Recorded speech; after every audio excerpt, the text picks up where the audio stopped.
আসসালামু আলাইকুম রহমতুল্লাহি ওয়া বারাকাতুহু।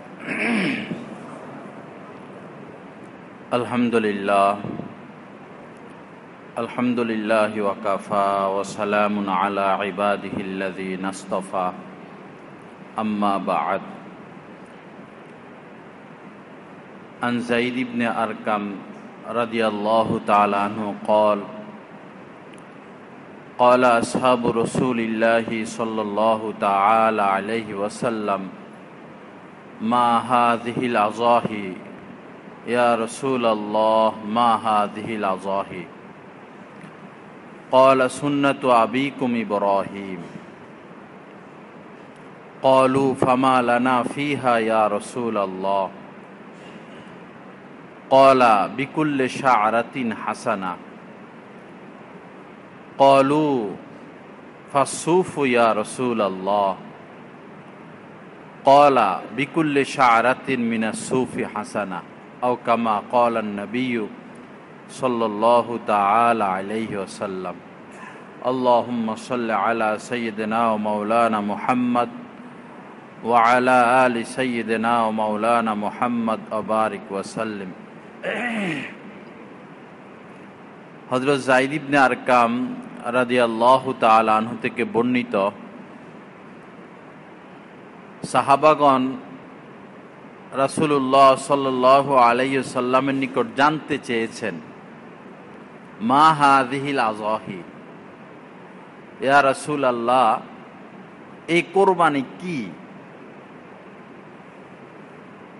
তো আল্লাহ রাসূল জবাব দিলেন, সুন্নাতু আবিকুম ইব্রাহিম, এটা হচ্ছে তোমাদের বাবা ইব্রাহিমের সুন্নাত। সাহাবাগণ জানতে চাইলেন, ক্বালু ফামা লানা ফিহা ইয়া রাসূলুল্লাহ, হে আল্লাহ রাসূল, তো এই কোরবানি করলে আমাদের কি লাভ, এতে আমাদের জন্য কি রয়েছে? ক্বালা, আল্লাহ রাসূল বললেন, বিকুল্লে শাআরাতিন হাসানা, ওই কোরবানির পশুর প্রত্যেকটা পশমের বিনিময় একটা করে নেকি রয়েছে।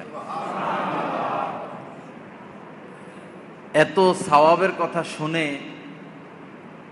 সাহাবায়ে কেরাম বিস্মিত হলেন, হতবাক হলেন, এত সওয়াব।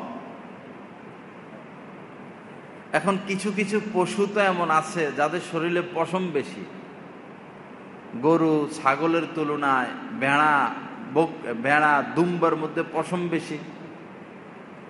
তখন সাহাবায়ে কেরাম বললেন, ফাসসুফ ইয়া রাসূলুল্লাহ, যে সমস্ত জন্তু জানোয়ারের শরীরে পশম বেশি তাদের ব্যাপারে কি হুকুম? তাদেরও কি প্রত্যেক পশমের বিনিময়ে কি দেওয়া হবে? তখন রাসূলুল্লাহ সাল্লাল্লাহু আলাইহি সাল্লাম বললেন, বিকুল্লি শারাতিন মিনাস সুফি হাসানা, যে সমস্ত জন্তু জানোয়ারের শরীরে পশম বেশি তাদেরও পশমের হিসাব মোতাবেক প্রত্যেক পশমে পশমে নেকি দান করা হবে। তো এ হচ্ছে কোরবানি, যেটা আল্লাহ চাহে তো শনিবার, আগামী শনিবার আমরা কোরবানি করব। কোরআনে কারীমের মধ্যে আল্লাহ পাক এই কোরবানি সম্পর্কে ছোট্ট একটা সূরা নাজিল করেছেন। আল্লাহ পাক বলেন, ইন্না আ'তাইনাকাল কাউসার, হে নবী আমি আপনাকে কাউসার দান করেছি। কাল কিয়ামতের ময়দানে যখন আমরা পিপাসিত হব, এই কঠিন পরিস্থিতিতে যখন পিপাসিত হব, তখন নবীজি আমাদেরকে পানি পান করাবেন। সুবহানাল্লাহ, কাউসার দান করেছি। ইন্না আ'তাইনাকাল কাউসার ফাসাল্লি লিরাব্বিকা ওয়ানহার, তা আপনাকে যে কাউসার দান করলাম, সুতরাং আপনি আপনার প্রভুর জন্য নামাজ পড়ুন, ওয়ানহার, এবং কোরবানি করুন। নামাজের পরে কোরবানির কথা, ফাসাল্লি লিরাব্বিকা ওয়ানহার, সুতরাং আপনি আপনার প্রভুর জন্য নামাজ এবং কোরবানি করুন। ইন্না শানিয়াকা হুয়াল আবতার। আল্লাহ রাসূলের সন্তান ইব্রাহিম যখন ইন্তেকাল করেন, তো তারা কাফেরেরা আল্লাহ রাসূলকে উপহাস করত যে সে তো নির্বংশ, তার মৃত্যুর পরে তার এই দিন ধর্ম টিকে থাকবে না। তো আল্লাহ পাক তাদের ওই কথার জবাবে উত্তর দিয়ে দিছেন যে ইন্না শানিয়াকা হুয়াল আবতার। যারা আপনার সমালোচনা করে, বিদ্রূপ করে, মূলত তারাই হচ্ছে নির্বংশ। আজ আবু জাহেল, আবু লাহাবের কোনো বংশ আছে? কেউ কি গর্ব করে বলবে যে আমি আবু জাহেলের বংশধর, আবু লাহাবের বংশধর? বলবে না। কিন্তু রাসূলের বংশ তো রয়ে গেল। তো ফাসল্লি লিরাব্বিকা ওয়ানহার, আপনার প্রভুর জন্য আপনি নামাজ পড়ুন এবং যাকাত এবং কোরবানি করুন। তো কোরবানির অনেক ফজিলত হাদিস শরীফের মধ্যে এসেছে। কোরবানির দিন কোরবানির চেয়ে বড় কোনো ইবাদত আল্লাহ পাকের নজরে নাই। আল্লাহ পাকের নিকট কোরবানির দিন, কোরবানি হচ্ছে সবচেয়ে বড় ইবাদত। ফাতিবু বিহা নাফসাহা, সুতরাং তোমরা সানন্দে প্রশস্ত মনে আল্লাহর উদ্দেশ্যে কোরবানি করো।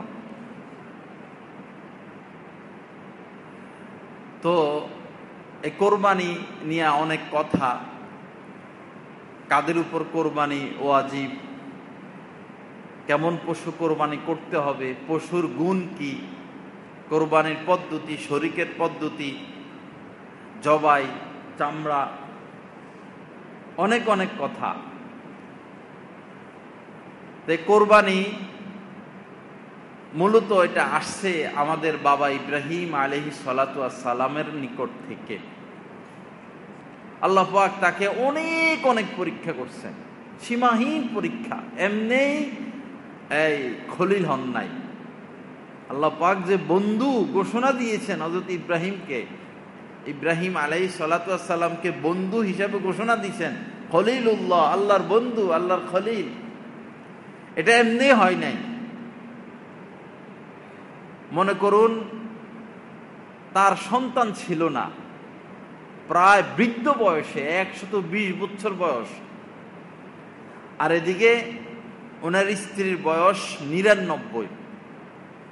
হযরত হাজেরা আলাইহিস সালাতু ওয়াস সালাম, ওই সময়ে আল্লাহ পাক এই হযরত ইসমাঈলের সুসংবাদ দিলেন। শেষ সময় এসে যা হোক, হযরত ইসমাঈল আলাইহিস সালাতু ওয়াস সালাম দুনিয়াতে আসলেন। পরে ওই সময় থাকতেন ইরাক, সিরিয়া, এই এরিয়ায়। ইরাকে আল্লাহ পাক নির্দেশ দিলেন যে তুমি সফর করো পায়ে হেঁটে। ইরাক থেকে এই মক্কায় আসা পায়ে হেঁটে, এটা আমাদের দ্বারা তো সম্ভব না এই জামানায়। জিবরিল আমিন হচ্ছেন রাহবার,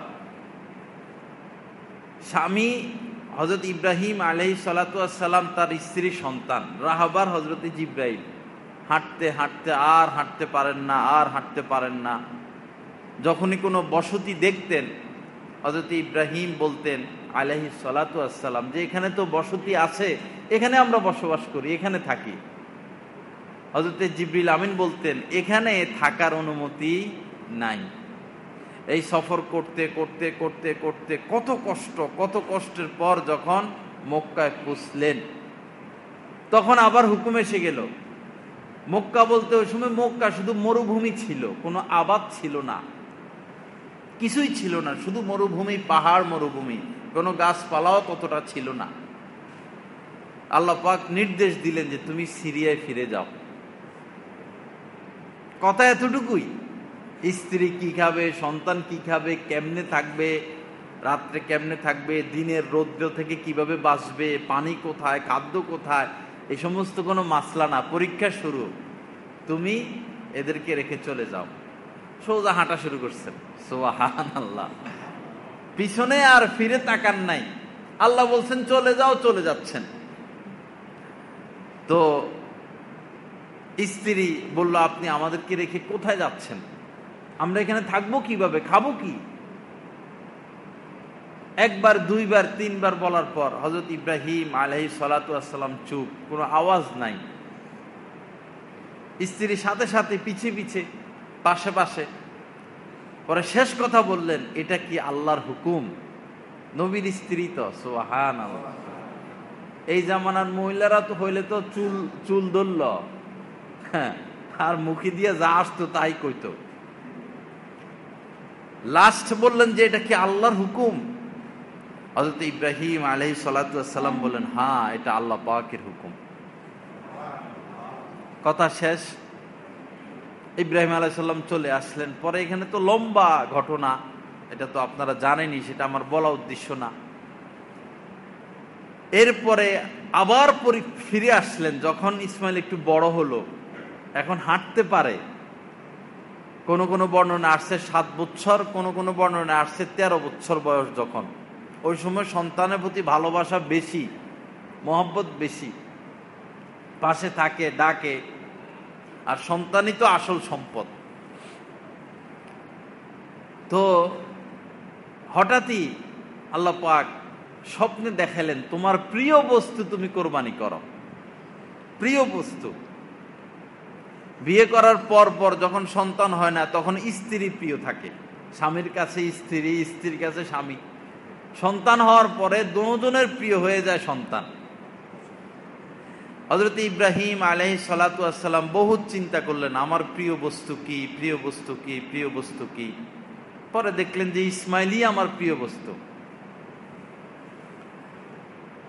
হযরত ইসমাইলকে গিয়ে বললেন যে, বাবা, ইয়া বুনাইয়া ইন্নী, ইয়া বুনাইয়া ফিল মানামি আন্নী আযবাহুকা ফানজুর মাযা তারা। যে আমি তো স্বপ্নে তোমাকে কোরবানি করতে দেখেছি, তুমি কি বলো?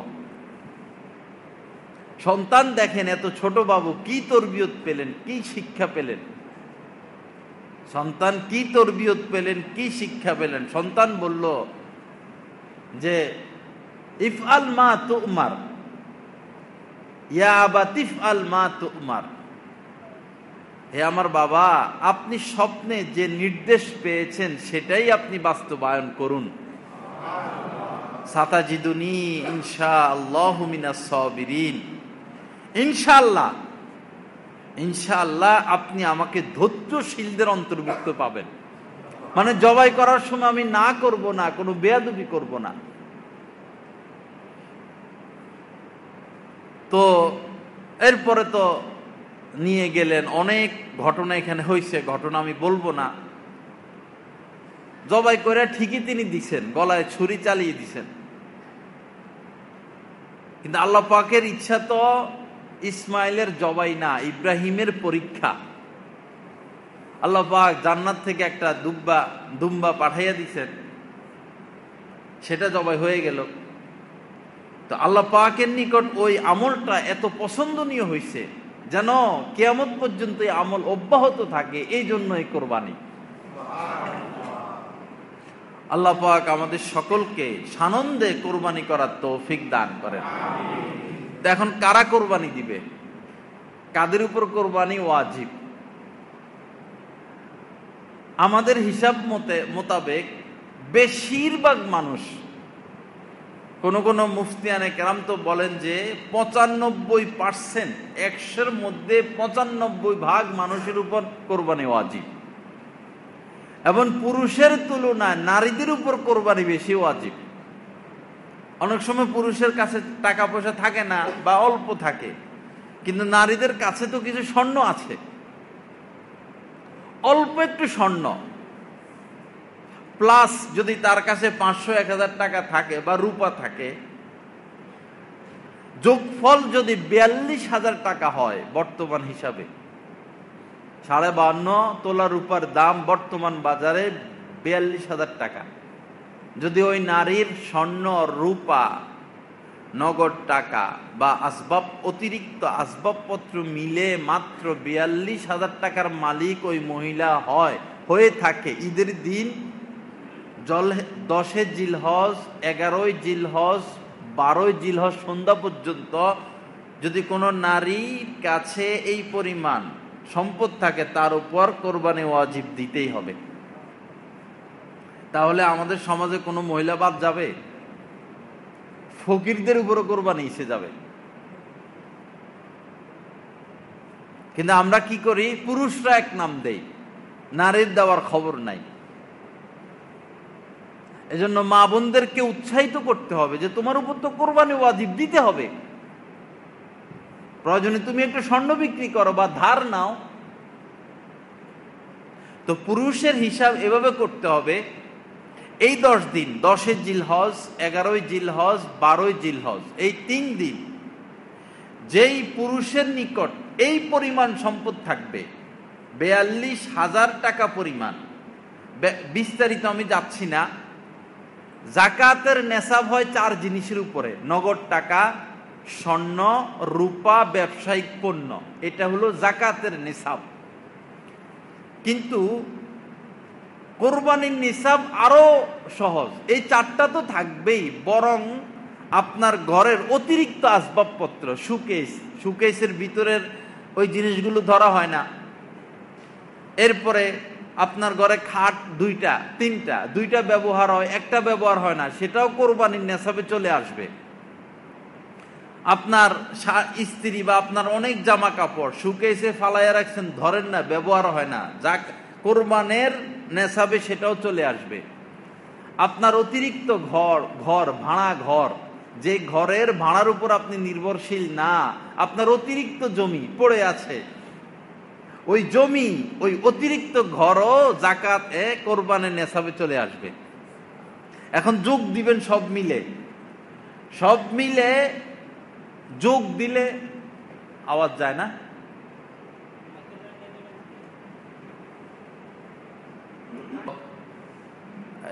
মাঠেই হয়েছে 400-500 মানুষ, তাও পরে আর বিছানের মতো কিছু ছিল না, কয়েকশো মানুষ নামাজে পড়ে নাই।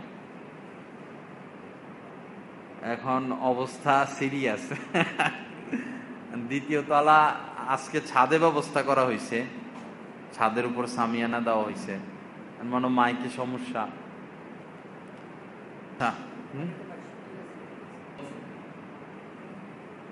এখন যোগ দিতে হবে সব মিলে। রূপার নেশাবের দিকে লক্ষ্য করে যোগফল যদি বর্তমান হিসাবে মাত্র ৪২,০০০ টাকা বা ৪২,০০০ টাকা সমপরিমাণ সম্পদের মালিক আপনি হন, আপনার ছেলে হোক, আপনার স্ত্রী হোক, যেই হোক, এই 3 দিনের মধ্যে যার কাছে এই পরিমাণ সম্পদ থাকবে, তার উপরই কোরবানি ওয়াজিব।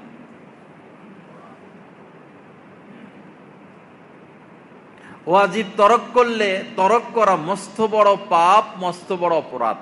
কোরবানি দিতেই হবে, রাস্তা নাই। মাত্র 5,000 টাকা হলেও বর্তমান বাজারে কোরবানি দেওয়া যায়, 5-6 হাজার টাকা। 5,000 করে যদি 7 জন শরিক হয়, 5-7 35 দিয়ে কি একটা গরু পাওয়া যাবে না? ছোট মোটো হইলেও তো পাবে। বা 1,000 করে অ্যাড করলো 6,000। তা আপনার এই 6,000 টাকা তো জাকাত তো দিয়ে দিতে হয়, কোরবানি তো আপনার গোশত আপনার ঘরে আসতেছে, তো কেন আমরা কোরবানি দিব না? আর করোনার ভয়ে যদি কেউ কোরবানি না দেয়, করোনা যায় ঠিকই হেরে ধরবো। এ পর্যন্ত করোনার ইতিহাস যা আমরা দেখলাম, যারা বেশি ভিতরে ঢিপে ছিল, বেশি সুরক্ষা ছিল, মসজিদে আসে না, মানুষের সাথে দেখা সাক্ষাৎ করে না, বাজারে যায় না, মুসাফা করে না, এসি চালায় ঘরে বসে রয়েছে, করোনা যাইয়া এদেরকে তো ধরছে নাকি? বাস্তব কথা। করোনার ভয়ে যদি কেউ কোরবানি না দেয়, আল্লাহর ইচ্ছা হয়তো করোনা বা এর চাইতে বড় কিছু যায় তারে ধরবে, কারণ সে অপরাধে লিপ্ত হচ্ছে। কোরবানির সাথে করোনার কি সম্পর্ক? করোনা ছোঁয়াছে না, করোনা ধারে ধরা ধরবে। আর হাজার হাজার মানুষ করুণা মানেও না, কয় এটা আগে সর্দি কাশি হাঁপানি ছিল, এখন এটার নতুন নাম হয়েছে করুণা। এটা কাহারো কাহারো মতামত, যেটা আন্তর্জাতিক কোনো ষড়যন্ত্র হইতে পারে, অথবা ভ্যাকসিন বিক্রি করে কোটি কোটি টাকা নিয়ে যাওয়ারও ষড়যন্ত্র হতে পারে, এটা কাহারো কারো বক্তব্য। তো যা হোক বাবা, কোরবানি দিতে হবে। আপনি গরিব হন, মধ্যবিত্ত হন, ধনী হন, এই পরিমাণ সম্পদ আপনার উপর, আপনার নিকট যদি থেকে থাকে, আপনার বালেক সন্তান আপনার স্ত্রীর কাছে যদি থেকে থাকে, তাহলে সকলকে কোরবানি দিতে হবে, রাস্তা নাই। তো এখন আসুন, কোন কোন জন্তু আমরা কোরবানি দিব। প্রথমে হলো ছাগল। ছাগল বলেন, ছাগি বলেন, খাসি বলেন, পাঠা বলেন, সবটা ঠিক আছে। একজনের পক্ষ থেকে এই ছাগল দেওয়া সম্ভব। এরপরে বেড়া, বেড়ি, বকরি, বেড়া, বেড়ি, দুম্বা, এটাও কোরবানি দেওয়া যায় একজনের পক্ষ থেকে। এরপরে গরু, মহিষ, উট, এই কয় প্রকার। বন্য গরু, বন্য হরিণ, এগুলো দ্বারা কোরবানি সহি হয় না। এই গৃহপালিত জন্তু দিয়ে কোরবানি দিতে হবে। এরপরে বয়স,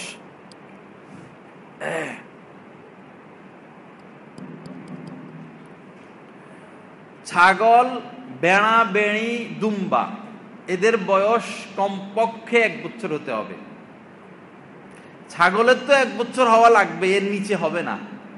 বেড়া, বেড়ি যদি 1 বছরের চেয়ে কিছু কম হয়, কিন্তু স্বাস্থ্য শরীর 1 বছরের বেড়ার মতো, একসাথে ছাইড়া দিলে বোঝা যায় না কোনটার বয়স কম কোনটার বয়স বেশি।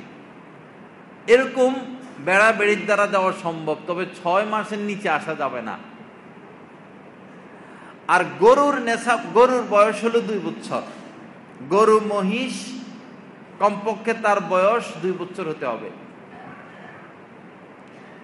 উট কমপক্ষে 5 বছর হতে হবে। এই হচ্ছে বয়সের সীমা। এরপরে আসেন স্বাস্থ্যগত অবস্থা। কোরবানি সুস্থ পশুকে দিতে হবে, সুস্থ, হৃষ্টপুষ্ট, তরু তাজা। পয়সার দিকে তাকাইয়া একবারে দুর্বল, হাঁটতে পারে না, এরকম একটা নিয়ে আসলেন, তা আপনি আল্লাহর কাছে দুর্বলটাই পাবেন। দিতে হবে টাগরা, সুস্থ জন্তু। এজন্য যখন আমরা পশু কিনতে যাব, সুস্বাস্থ্য দেখব এবং সুস্থ দেখব, এবং তার সমস্ত অঙ্গ ঠিক আছে কিনা সেটাও দেখব। যেমন কোনো গরু যদি কোরবানি করেন, তার 4টা পা দেখবেন, সে 4 পায়ের উপর ভর দিতে পারে কিনা।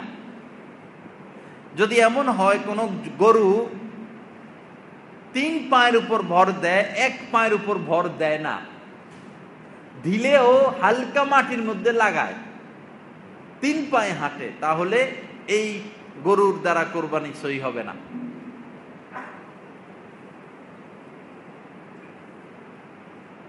এরপরে যদি আপনার জন্তুটা এত দুর্বল হয়, কোরবানির পশুটা যদি এত দুর্বল হয় যে যেখানে তাকে জবাই করা হবে ওই পর্যন্ত সে যেতে পারে না, এত দুর্বল, হেঁটে যেতে পারে না, তাহলে সেই জন্তুর দ্বারাও কোরবানি সহি হবে না। এরপরে দাঁত দেখতে হবে। যদি আপনার পশুর একটা দাঁতও নাই,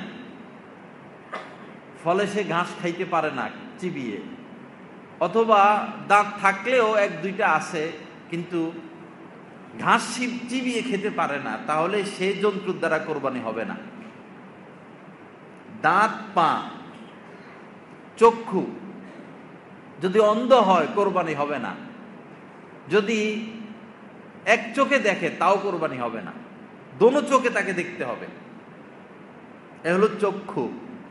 কান, দোনো কান দেখবেন। কান যদি 1/3 বেশি কাটা থাকে তাহলে সে জন্তুর দ্বারা কোরবানি হবে না। লেজও যদি 1/3 বেশি কাটা থাকে তাহলেও তার দ্বারা কোরবানি হবে না। তো কি গেল? শিং রইল, শিং। শিং যদি নাই উঠে সমস্যা নাই, বা উঠলো অল্প সমস্যা নাই, কিন্তু শিং যদি গোড়া থেকে ভেঙে যায়, মূল থেকে কোনো জন্তুর শিং যদি ভেঙে যায়, তাহলে তার দ্বারা কোরবানি সহি হবে না। অনেক সময় শোয়াইতে গিয়াও শিং ভেঙে ফেলে, এখনো তো কোরবানি করা হয় নাই, তো শিং গোড়া থেকে যদি ভেঙে যায়, উপরে একটু ভাঙলে সমস্যা নাই, গোড়া থেকে ভেঙে গেলে তখন ওই কোরবানি সহি হবে না। তা আমরা পশু কিনতে তার চারো পা দেখব, তার লেজ দেখব, তার কান দেখব, তার চোখ দেখব, তার দাঁত দেখব, সুস্থ পশু দেখব, হাঁটতে পারে কিনা, দৌড়তে পারে কিনা, এগুলো দেখে এরপরে পশু কিনব। আল্লাহ আমাদেরকে তৌফিক দান করেন। এরপরে এই ভাগ কিভাবে করব জবাইয়ের পরে? অনেক এলাকায় বা অনেক ক্ষেত্রে দেখা যায় যারা কসাই তাদেরকে এই পারিশ্রমিক হিসাবে কিছু গোশত দেওয়া হয়। এটা সম্পূর্ণ নাজায়েজ। পারিশ্রমিক হিসাবে তাকে অর্থ দিতে হবে। একদিন একজন লেবার কাজ করলে কত, 500 না 800 বা 1000, তার সাথে চুক্তি করে নেবেন, এটা তার পারিশ্রমিক।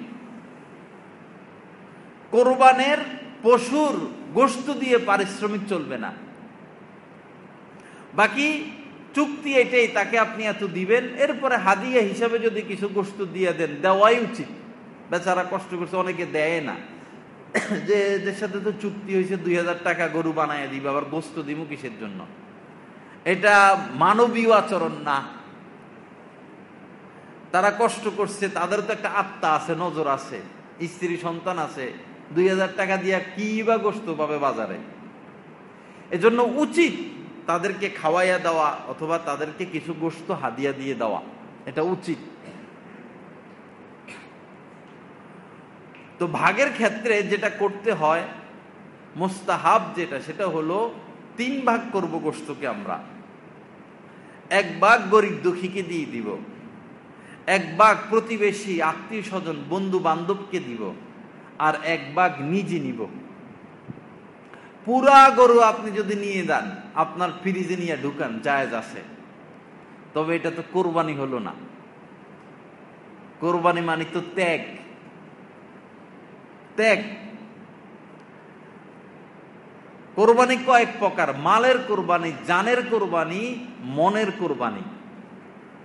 নামাজ রোজা জানের কোরবানি, কষ্ট হয়। হজ যাকাত মালের কোরবানি। আর কোরবানি, পশু কোরবানি করা, এটা মালেরও কোরবানি, এটা মনেরও কোরবানি। মনের কোরবানি, মনের কোরবানি বড় কোরবানি। তো এই জন্য লোভ করব না, দিয়ে দিব।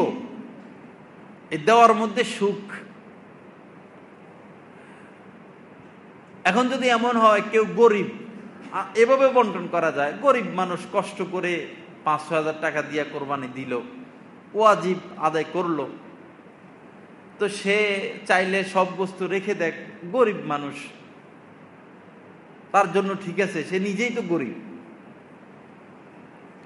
বা আত্মীয় স্বজন আশপাশ প্রতিবেশীকে দিল, বা তার চাইতেও কোনো গরিব মানুষকে সে দিল। আর যিনি মধ্যবিত্ত, গোশত কিনে খেতে পারে, তিনি এই নিয়মটা করলো: 1 ভাগ গরিব মিসকিন, 1 ভাগ আত্মীয় স্বজন, 1 ভাগ নিজের, মধ্যবিত্ত দ্বারা। আর যারা ধনী মানুষ আছে তো আছে, তাদের তো উচিত হইল আগেই সব বিলাইয়ে দেওয়া। ভাই জবাই করছি আর দিমু, আসো আর নাও, আসো আর নাও, 2-4টা জবাই করছি, তোমরা সবাই আইসে এসে নিয়ে যাও। এখানে আরেকটা বিষয় হলো, সবাই কিন্তু আসবে না, সবাই আপনার দুয়ারে গোশত নিতে আসবে না। কিছু ভদ্র শ্রেণী অবশ্যই আছে, যারা গরিব কিন্তু ভদ্র, বংশীয়, সম্মানিত, তারা কোনোদিন হাত পাতবে না, তারা মূলত আসল গরিব। আপনি সম্মানে ইজ্জতের সাথে গোপন করে এমন ব্যাগে ঢুকাবেন যেটা দেখা যায় না। ওই যে সাদার মধ্যে ঢুকালে তো দেখা যায়, বাজারে ব্যাগ এমনটা কিনবেন যেটা দেখা যায় না, সয় সম্মান ইজ্জতের সাথে পরিমিত, এই না গোস্ত 5-7 টুকরা দিয়ে দিলেন, পরিমিত ভাবে সম্মানের সাথে ইজ্জতের সাথে গিয়ে তাদের বাসায় পুষিয়ে দিয়ে বলবেন এটা আপনার জন্য হাদিয়া। দিয়ে আপনি নিজেকে বড় মনে করবেন না, আপনি নিজেকে ছোট মনে করবেন যে আমি দিতে পারলাম, একটা সুন্নত চিন্তা করতে পারলাম, আলহামদুলিল্লাহ। ওরকম মানুষ খুঁজে তাদের ঘরে ঘরে পুষিয়ে দেওয়া। আর যারা আসবে তাদেরকে খালি হাতে না ফিরানো। আমার আপনার নবীজি কোনো দিন কোনো মানুষকে খালি হাতে ফিরাইয়া দেন নাই। ছিলেন অভাব অনটনে, কিন্তু কাউকে কোনোদিন খালি হাতে ফিরাইয়া দেন নাই। এখন আমাদের দেখা যায় বাড়িওয়ালাদেরকে বিশেষ করে দেখা যায় আগে আগে কোরবানি দিয়ে দিব, ওই কষাই 5-7টা রাখবো, তাড়াতাড়ি মানে ফকির মিসকিন আসার আগে আগে তাড়াতাড়ি কাইটা কুইটা কত আগে গেট বন্ধ করবো ধান্দা হইলো হেটা। কষাই নিয়ে আরে ধুমধাম দেখবেন বাড়িওয়ালাদেরটা আগে হইয়া গেছে, ধুমধাম কাইটা কুইটা, আরে গেট বন্ধ কর, দরজা বন্ধ কর, আইতেছে। এরপরে নিয়ে ফ্রিজে ঢুকায়, পরে ফ্রিজ বাস্ট হয়। এটার মধ্যে এটা যদিও যায় সুরত, কিন্তু এটার মধ্যে কল্যাণ নাই, এটার মধ্যে স্বাদ নাই, মজা নাই। ফ্রিজে রাইখা এই গোস্তের মধ্যে আর মজা থাকবে কদিন পরে?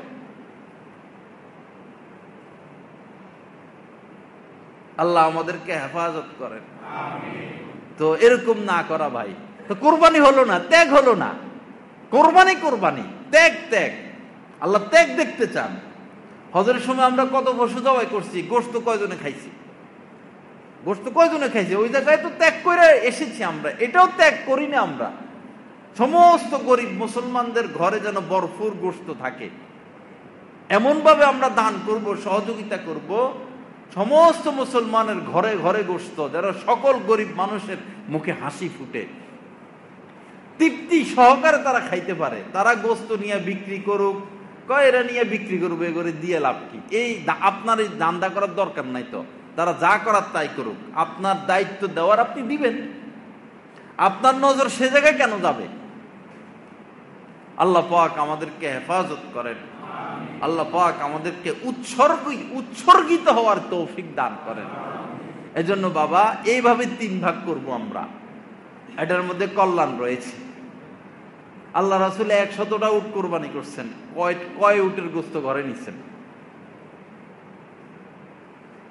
দেওয়ার মধ্যে সুখ, শান্তি, সঞ্চয়ের মধ্যে পেরেশানি, অস্থিরতা। যত বেশি ধনী হবে মানুষ তত অশান্তি, তত পেরেশানি। আর যত গরিব দেখবেন ওই যে ট্রেন স্ট্যান্ডে শুয়ে রয়েছে বস্তা একটা গায়ে দিয়া, কি আরামের ঘুম, মশা খাইতেছে খাইতেছে তাও এর ঘুম ভাঙে না। আর আমরা ধনীরা ট্যাবলেট খাইতে খাইতে তাও আমাদের ঘুম আসে না। আল্লাহর লীলা, আল্লাহর লীলা খেলা। সব আল্লাহ পাক সব পারেন।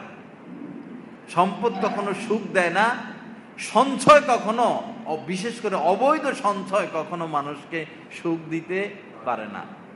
এজন্য বাবা বড় কোরবানি দিব, বড় গরু কোরবানি দিব, বেশি কোরবানি দিব, যেন বেশি আমি বিলাইতে পারি। করোনার ভয় আমরা ঘরে বসে থাকবো না।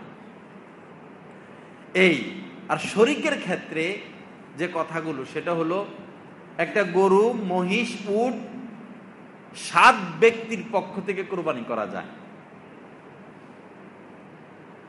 7 জন এখানে শরীক হতে পারবে। এখন শরীকের ক্ষেত্রে মাসলা হলো, যেই ব্যক্তির নিয়ত খারাপ, নিয়ত হলো লোক দেখানো, লোকে কি বলবে, কোরবানি না দিলে মানুষ কি বলবে, অথবা নিয়ত হলো গোশত খাওয়া, ওই ব্যক্তিকে যদি শরীক নেওয়া হয়, বাকি তারও কোরবানি বাতিল হবে না, বাকি 6 জনেরও কোরবানি হবে না।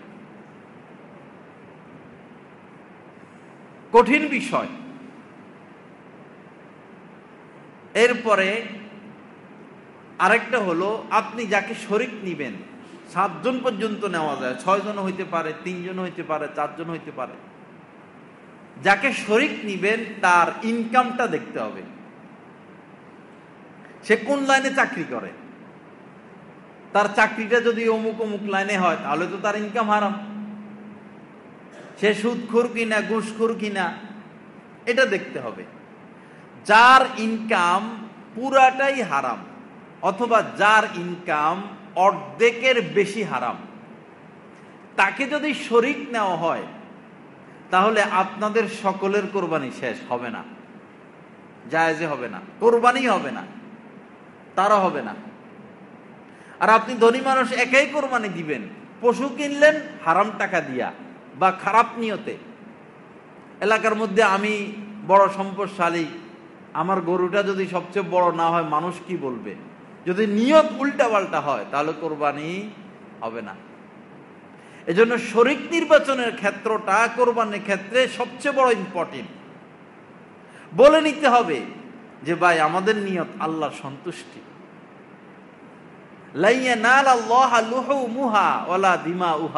আল্লাহ পাক বলেন আমার কাছে তোমাদের জন্তুর ওই গোশত আসে না, রক্ত আসে না, আমার কাছে আসে তোমাদের মনের অবস্থাটা, তোমাদের অন্তরের দিকে আমি তাকিয়ে থাকি, তোমাদের তাকওয়াটা আমার পর্যন্ত পৌঁছায়। এজন্য শরীকের ক্ষেত্রে আমরা এই বিষয়টা খেয়াল রাখবো, ইনকাম আর তার নিয়ত। এখন কোনো ব্যক্তি যদি এমন হয় বেচারার ইনকাম সবই খারাপ, হারাম, তার জন্য সহজ রাস্তা হলো সে হালাল কোনো টাকা নিবে, হালাল টাকা, তার ব্যবসা বাণিজ্য ভিন্ন লাইনের, ইনকাম ভিন্ন লাইনের, কিন্তু হালাল কিছু হয়তো থাকতে পারে। কেউ আপনাকে টাকা হাদিয়া দিল 10,000 টাকা, ওই 10,000 টাকা তো হালাল, ওইটা দিয়ে কোরবানি দিলেন। মানে যার সবই হারাম, হালালই নাই, তার রাস্তা এটা যে সে তার যে কোনো ভাবে হালাল কিছু বের করবে, ওই হালালটা দিয়ে কোরবানি দিতে হবে। হারাম আল্লাহ পাক গ্রহণ করবেন না। হারাম টাকা মসজিদ মাদ্রাসায় যত দেন আল্লাহ এটা গ্রহণ করেন না। আল্লাহর কাছে এটা মশা মাছির পাখার থেকেও নিকৃষ্ট, পাখার মূল্য নাই। তো শরীকের ক্ষেত্রে আমরা এই বিষয়টা খেয়াল রাখবো। আরেকটা হলো আকিকা। আপনি একা একটা গরু কিনলেন, এখন বাচ্চাদের আকিকা দেওয়া হয় নাই, তো 7 অংশ, 7 জনের নামের পক্ষ থেকেও 7 জনের পক্ষ থেকেও দেওয়া যাবে, বা 4 জনের পক্ষ থেকে কোরবানি, বাকি 3টা হলো আকিকা, 3টা বাচ্চার নামে, বা 6 জনের নামে কোরবানি, 6 জনের পক্ষ থেকে কোরবানি, বাকি 1 অংশ হইল আকিকা, এটা ঠিক আছে। বা কেউ সাথে আপনি শরীক হলেন, 2 অংশ নিলেন, 1 অংশ আকিকা, 1 অংশ কোরবানি। কোরবানির গোশত যেভাবে খাওয়া যাবে আকিকার গোশত সেভাবে খাওয়া যাবে। সন্তান ভূমিষ্ঠ হওয়ার 7ম দিনে আকিকা দিতে হয়, এটা সুন্নাত। ছেলে হইলে 2টা ছাগল, মেয়ে হইলে 1টা ছাগল, ছেলে হইলে গরুর 2 অংশ, মেয়ে হইলে গরুর 1 অংশ। বাকি অবস্থা ওরকম না হলে 1টা ছাগল দিলেও হবে, ছেলের ক্ষেত্রে 1 অংশ দিলেও হবে। তো 7ম দিন আকিকা দেওয়া সুন্নত। আকিকা দেওয়ার দ্বারা আল্লাহ পাক এই সন্তানকে বড় বড় বিপদ থেকে হেফাজত করে। ছেলেদের ক্ষেত্রে ডবল হওয়ার কারণ, অনেকে বলবে যে মেয়েদের ক্ষেত্রে সিঙ্গেল, ছেলেদের ক্ষেত্রে ডবল। ছেলেদের ক্ষেত্রে ডবল হওয়ার কারণ হলো ছেলে তো এই ঢাকা যাবে, চট্টগ্রাম যাবে, ব্যবসা করবে, এই কাজ করবে, সেই কাজ করবে, দৌড়াদৌড়ি, ছুটাছুটি, তার তো বিপদ বেশি।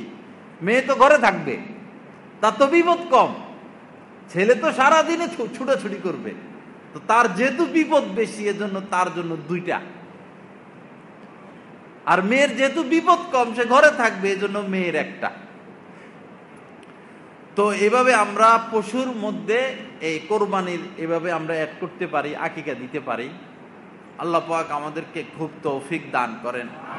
তো শরীকের এই বিষয়টা আমরা খুব খেয়াল রাখব। যদি ভালো শরীক না পান, সবচেয়ে উত্তম হলো আপনি নিজে নিজে একটা খাসি কোরবানি দেন, একটা ছাগল কোরবানি দেন নিজে নিজে। আপনার নিয়ত আপনার কাছে, আপনার ইনকাম আপনার কাছে, নিরাপদ। আপনি একটা ছাগল দিয়ে দিলেন, আর যদি ওরকম দিনদার ভাই পেয়ে থাকেন দিলেন। আল্লাহ পাক আমাদেরকে আমলের তৌফিক দান করেন। পশু যখন আমরা কোরবানি করব ওই সময় অনেকগুলো বিষয় দেখতে হয়। এক হলো পরিষ্কার পরিচ্ছন্নতা, যেখানে পশুটাকে শোয়ানো হবে এই জায়গাটা আগে পরিষ্কার করব। এরপরে কোনো পশুর সামনে কোনো পশুকে জবাই করব না। দেখা যায় 8, 10টা 20টা গরু দাঁড়ানো, একটার সামনে আরেকটা, একটার সামনে আরেকটা, এটা অন্যায়, এটা জুলুম। অন্তত তার মাথাটা আরেক দিকে ঘুরিয়ে দিলেন, এটা তো গরু, এত তো জ্ঞান বুদ্ধি নাই, তার চোখের সামনে কোরবানিটা না দেওয়া। তার মাথাটা আরেক দিকে ঘুরিয়ে রাখলেন, বস কোরবানি হলো, সে দেখলো না। শোয়ানোর সময় পশুটাকে কষ্ট না দেওয়া। দেখা যায় মানুষ বাঁশ দিয়ে চাপিয়ে ধরে, এটা অন্যায়। বাঁশ দিয়ে চাপার কোনো প্রয়োজন নাই, শোয়া তার হাত পা চারোটা বেঁধে দিলে হয়। কসাইরা 2 জনে মিলা গরু একটা জবাই করে, এরা তো বাঁশ দিয়ে চাইপা ধরে না। বাঁশ দিয়া পোলাপান যেভাবে চাইপা ধরে, 2 পাশ থেকে 8-10টায় ধরে, তো এর তো সান্নায় ভেঙে যায়, এই হাড়গুলো ভেঙে যায়। এটা তো তার উপর বাড়তি একটা কষ্ট দেওয়া হইল। এজন্য আল্লাহ রস্তে কেউ বাঁশ দিয়া গরু চাপায় ধরবেন না, শোয়াবেন, আস্তে শোয়াবেন, আস্তে শোয়াইতে হবে। তার হাত পা মাথা সব কেবলামুখী হবে, যিনি জবাই করবেন সেও কেবলামুখী থাকতে হবে, পশুটার মাথাটাকেও কেবলামুখী রাখতে হবে। অনেকে সোজা আকাশের দিকে করে রাখেন, না, এটা সুন্নত না। সুন্নত হলো সব কেবলামুখী আল্লাহর জন্য, তাকে কষ্ট দেওয়া যাবে না। খুব ধারালো যন্ত্র ছুরি দিয়ে তাকে জবাই করতে হবে। আল্লাহ রাসূল বলছেন, যখন জবাই করবা তোমার এই অস্ত্রটা, চাকুটা যেন খুব ধারালো হয়, এবং জবাইয়ের পরে সে নিস্তেজ হওয়া, ঠান্ডা হওয়ার আগ পর্যন্ত তার হাত পা না কাটা। বিশেষ করে কসাইরা এরকম করে, জবাই করছে এখনো মরে নাই, ওই চামড়া খসানি শুরু করে, তার কষ্টের উপর কষ্ট, এটা জুলুম। অনেকে জন্তুকে জবাই করার আগে খানাই দেয় না 1-2 দিন, এটাও জুলুম। কেন খানা দিবেন না? সে খাইতে চায়, তাকে খানা দেন, এটা মাকরু গুনাহ। পানি পান করতে চায়, পানি পান করান, ঘাস খাইতে চায়, ঘাস দেন, মরার আগে তারা একটু খানা দিবেন না? সে খাইতে চাইলে খাইতে দিবেন তাকে, বসতে চাইলে বসতে দিবেন, আরাম করতে দিবেন তাকে। তো এইভাবে আমরা জবাই করব। জবাইয়ের ক্ষেত্রে 4টা রগ কমপক্ষে কাটতে হবে, 4টা রগ। 3টা রগের নিচে যদি, মানে 4টা তো কাটতে হবেই, তাহলে কোরবানি পরিপূর্ণ হলো। 3-এর নিচে যদি রগ কাটা হয় তাহলে কোরবানি সহি হবে না। এগুলো শ্বাসনালী কাটতেই হবে, খাদ্যনালী কাটতেই হবে, আর 2 পাশে 2টা রগ আছে, এই 4টা রগ কাটতে হবে, তখন কোরবানি পরিপূর্ণ হলো। অনেকে কোরবানি জবাই করে এমন পশু, এরা ভিতরে এরকম করে ঘাই মারে, এরা আসলে এদেরকে উল্টা জবাই করে এখন ঘাই মারা উচিত। যারা এরকম জবাই করে ঘাই মারে ভিতরে, এদেরকে মরে না কেন, এই জন্য ঘাই মারে। ভাই, তার শরীরে রক্ত বেশি, একটু তারে আরামে মরতে দেন না। এটা কোন কিরকম আচরণ যে বেচারা জান এই কারণে ভিতরে ঘাই মারে? বিশেষ করে কসাইরা এই কিসিমের কাজ করে, এটা অন্যায়, এটা ঠিক না, এটা জুলুম তার উপরে। জবাই হয়েছে, 4 রগ কাটা হয়ে গেছে, বস শেষ, সে শীতল হোক, রক্ত প্রবাহিত হতে দেন। এই রক্তের মধ্যে বিষাক্ত জিনিস আছে, রক্ত প্রবাহিত হয়ে যাক, তার মাংসটা বিশুদ্ধ হয়ে যাক। জবাই গলা দিয়া জবাই করার সিস্টেম ইসলামে এই কারণে করা হয়েছে, রক্তটা তো নাপাক, জীবাণু, রক্ত বের হয়ে যাক।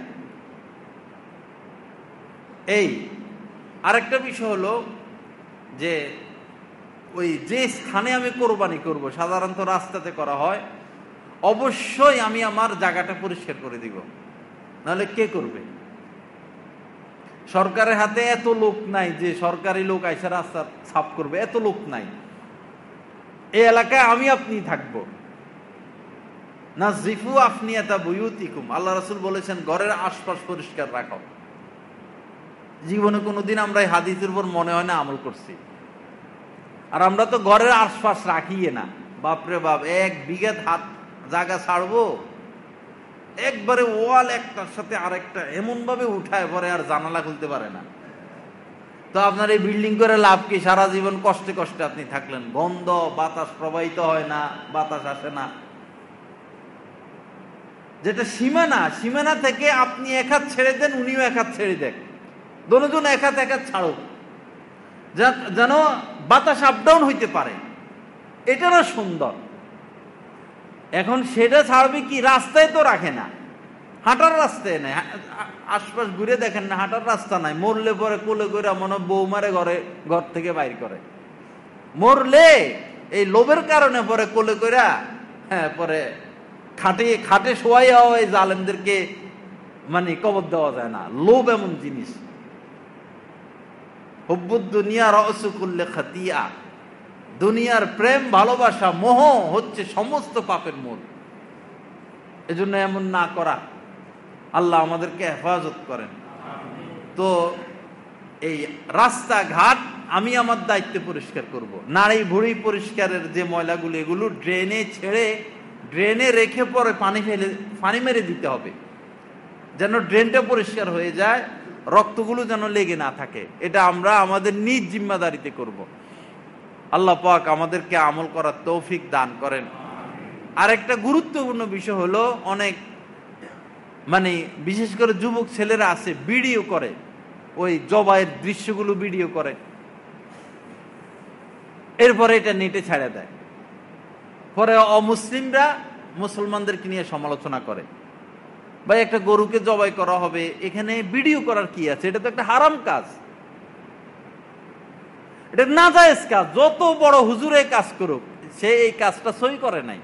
এখন দেখেন ইউটিউবের মধ্যে হুজুরে মারামারি আছে না, এটা কয় এটারে কাফের, এটা কয় তোর জুতা দিয়া পিটমো, এটা কয় তোরে শেষ করমু, এটা কয় তোর লেজ কাটা, এটা কয় তুই তোর মাছ দুধ খাইছিস কিনা।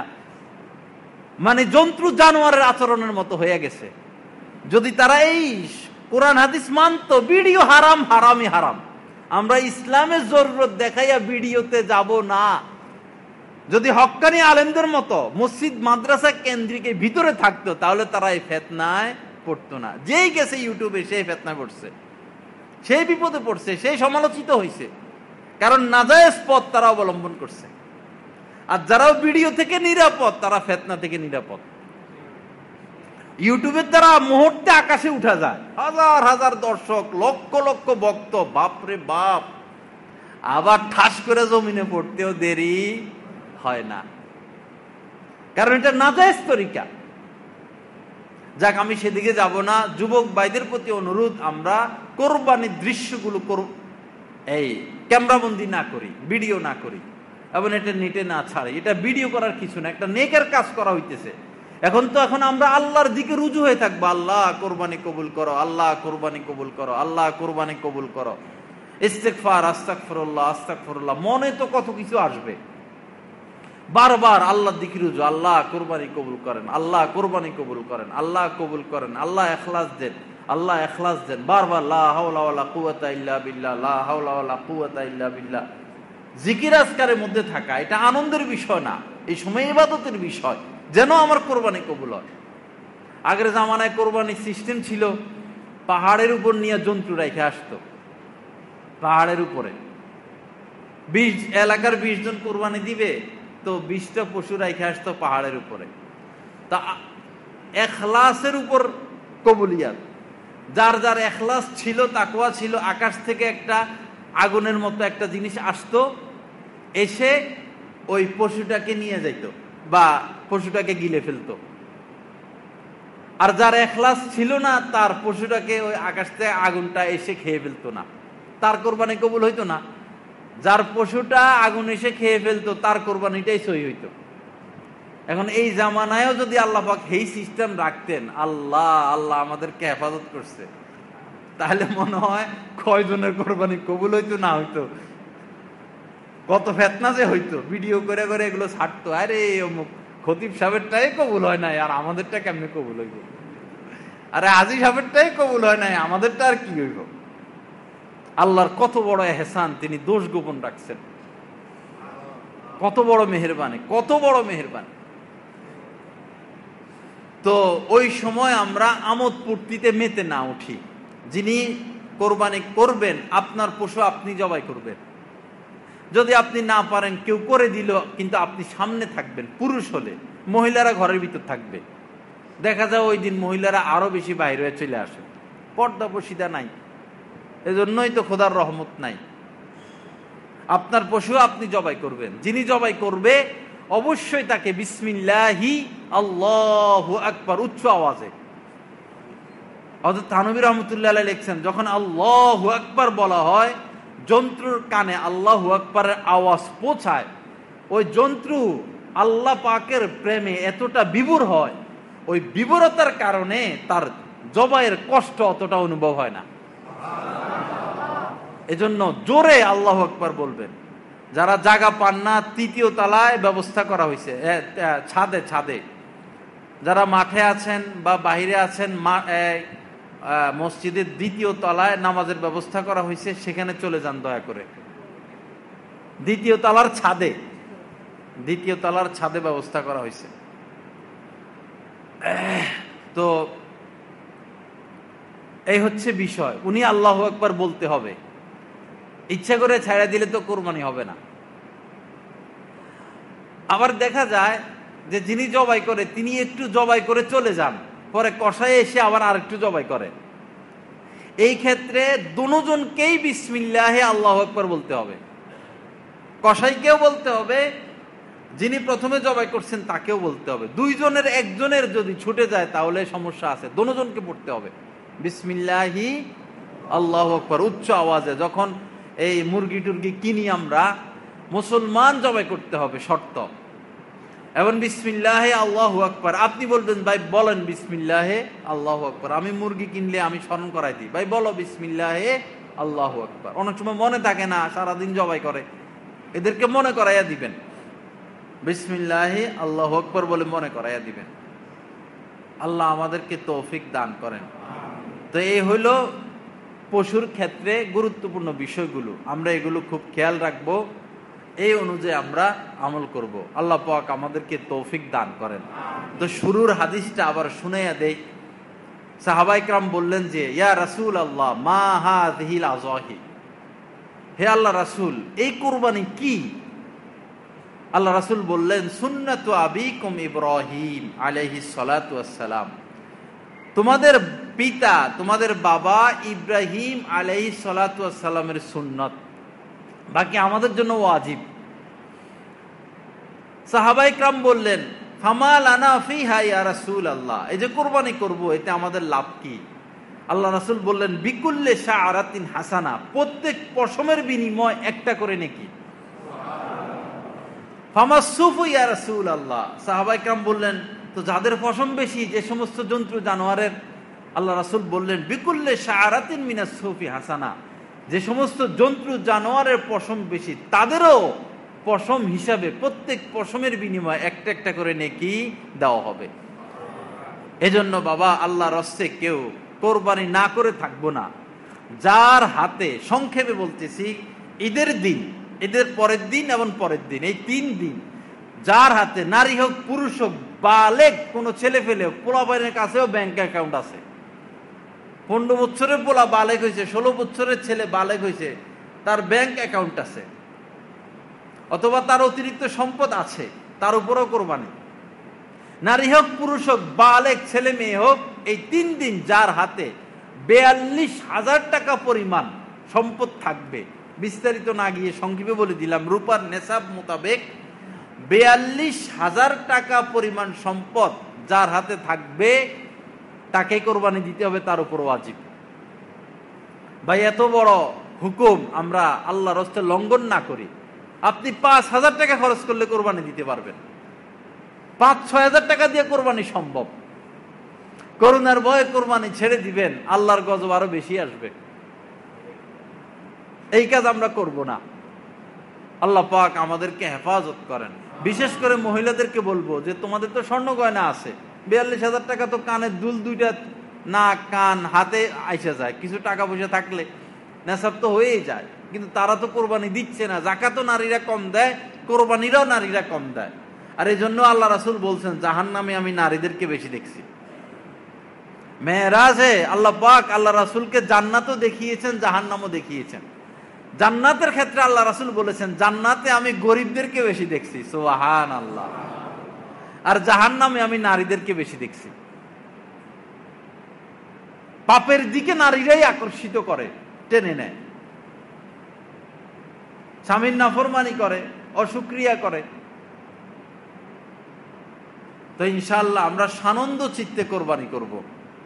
আল্লাহ চায় তো যারা কোরবানির নিয়ত করি নাই তারাও ইনশাআল্লাহ হিম্মত করে ফেলি। ভাই আপনার গোশত তো আপনার ঘরে যাইতেছে, এটা তো যাকাত না যে দিয়ে দিতে হবে, এটা তো আপনার ঘরেই থাকতেছে, আপনি কেন কোরবানি দিবেন না? এজন্য সবাই কোরবানি দিব, হিসাব করে করে কোরবানি দিব। আর কোরবানের আগের দিন এই শুক্রবার থেকে 9 জিলহজ ফজর থেকে তাকবীরে তাশরিক এটা ওয়াজিব। শুক্রবার 9 জিলহজ ফজর থেকে 13 জিলহজ আসর পর্যন্ত প্রত্যেক ফরজ নামাজের পরে নারী এবং পুরুষ প্রত্যেকেই একবার এই কথা বলা ওয়াজিব, আল্লাহু আকবার আল্লাহু আকবার লা ইলাহা ইল্লাল্লাহু আল্লাহু আকবার ওয়ালিল্লাহিল হামদ। একবার পুরুষরা আওয়াজে বলবে আর মহিলারা আস্তে বলবে। মা বোনদেরকে যাই আমরা এটা বলে দিব, শিখিয়ে দিব, এটা ওয়াজিব, বলতেই হবে। ঈদের নামাজের পরেও এই কথাটা বলা। ঈদের সুন্নত কি কি, ঈদের দিন কি কি করতে হয়, এটা ইনশাআল্লাহ আগামী জুমা আল্লাহ চাইতে বলবো। আমাদের এখানে কোরবানির নামাজ হবে, ঈদের নামাজ হবে, টাইমটা পরবর্তীতে জানিয়ে দেওয়া হবে, একটু আগে হয়, আমাদের আগে আগে হয়ে যায়। আরেকটা সংক্ষিপ্ত কথা হলো যে এই 10 জিলহজের ইবাদত, 10 জিলহজ হাদিস শরীফের মধ্যে আসছে যে মা মিন আইয়ামিন আল আমালুস সালিহু ফিহিন্না আহাব্বু ইলাল্লাহি মিন হাযিহিল আইয়ামিল আশরি। আল্লাহ পাকের নিকট এমন কোন দিন নাই, 365 দিন ইংরেজি হিসাবে, আরবি হিসাবে 60 দিন, এমন কোন দিন নাই যেই দিনের ইবাদত এই 10 দিনের ইবাদতের থেকে প্রিয়। অর্থাৎ আল্লাহ পাকের নিকট এই 10 দিনের ইবাদত সবচাইতে বেশি প্রিয়, সবচাইতে। এই 10 দিন 10 জিলহজ কোন রং তামাশার দিন না, ইবাদত বন্দেগী, ইবাদত বন্দেগী, ইবাদত বন্দেগী। এক এক দিনের রোজা প্রথম জিলহজ মাসের 1ম তারিখ থেকে এক এক দিনের রোজা 1 বছরের রোজার সমান। একটা রোজা যদি এখন রাখি, কয়টা রোজার সওয়াব? 1 বছর রোজা রাখার সওয়াব। এক রাত্র যদি ইবাদত করি তাহলে এক এক রাত্রে ইবাদত সবে কদরের ইবাদতের সমান। এজন্য খুব ইবাদত বন্দেগী করব। আর 9 জিলহজের রোজা মানে শুক্রবার যেটা হবে, 9 জিলহজের রোজার সওয়াব হলো আগের 1 বছরের এবং পরের 1 বছরের সমস্ত গুনাহ আল্লাহ পাক মাফ করে দিবেন। তো আমরা ইনশাআল্লাহ 9 জিলহজের রোজা রাখতে পারবো না ইনশাআল্লাহ? আগামী শুক্রবার আমরা সবাই রোজাদার হিসেবে আসবো ইনশাআল্লাহ, অন্তত ওই রোজাটা। আর এই ফাঁকের রোজা একটা হইলো রাখলাম, কমপক্ষে একটা রোজা হইলো রাখলাম, কত লাভ। আল্লাহ আমাদেরকে তৌফিক দান করেন, আল্লাহ আমাদেরকে সহজ করেন। আরেকটা আমল হলো, আল্লাহ রাসূল বলেছেন যারা কোরবানি দিবে চাঁদ উঠার পর থেকে তারা নখ কাটবে না, মোছ কাটবে না, দাড়ি কাটবে না, চুল কাটবে না, শরীরের কোনো পশম যারা আমরা কোরবানি করব কেউ কাটবো না, নখও কাটবো না। এটা একটা মুস্তাহাব আমল, এই আমলটা আমরা করব। যারা কাইটা ফেলছি তো ফেলছি, আর কাটবো না, এটা গত জুমায় বলা দরকার ছিল।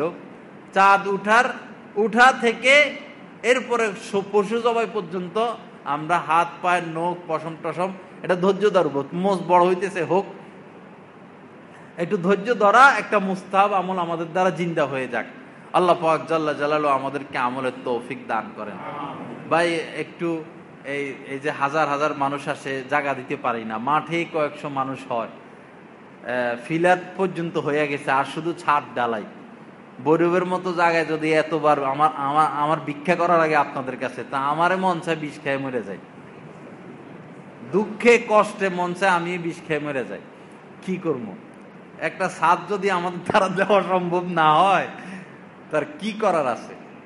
তো যাই হোক, ওই রটের টাকাটা রুমেলের মাধ্যমে আসে, 4 লাখের মতো আমি জমা করছি। 6 লাখ হইলে রটের টাকা হয়ে যায়, 4 লাখ জমা হয়েছে। পরে এই টাকাটা আবার কিছু খরচ হয়ে গেছে, রঙে কিছু গেছে, এসিতে কিছু গেছে, ওই সিঁড়ির কাজ হইতেছে, আবার 3-এ চলে গেছে, 3-এর কাছাকাছি চলে গেছে। 3,40,000 আছে এখন ফান্ডে। তো যাই হোক, ঈদের পরে ইনশাল্লাহ আল্লাহ চাইতে সবাই মিলে একটা ছাদ পারবো না ইনশাল্লাহ? ইনশাআল্লাহ আল্লাহ দিব, একটা ছাদ হয়ে যাবে আল্লাহ চাইতো। তো এখন রুমালে আমরা বরকতান যে যতটুকু পারি আমরা একটু দেই আল্লাহর ঘরের রড বাবদ।